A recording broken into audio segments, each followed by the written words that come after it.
Здравствуйте. Как настроение? Привет. Ну, показывайте, какие у вас хоромы. Так, а где сестричка?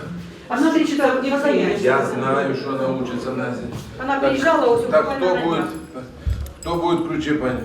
Хозяин. Ему. Он хозяин квартиры. Вместе. С Алиной, сестричкой. Дай Бог, да, чтобы вам здесь было хорошо в этой квартире.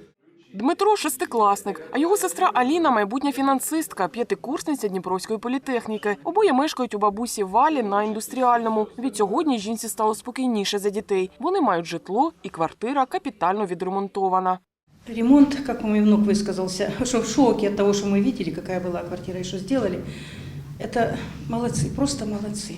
Я очень благодарна всем, кто принимал участие в этом. Очень благодарна всем. И буду низко кланяться всем, кто был задействован в этом деле. Все помогали, спасибо. Над двокімнатною квартирою попрацювали добре, все оновили, найнеобхідніше придбали і встановили. Самотужки діти і бабуся, кажуть, не впоралися б. Квартира стала світлою, теплою і привітною. Про частину меблів бабуся для онуків подбала раніше, все інше, упевнена, примножиться з часом. Тут був би телевізор, тут кровать.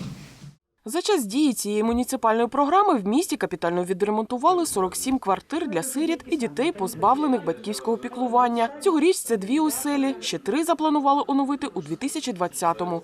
Тетяна Васильєва, Олена Мухіна, Олег Каплій. Цей день.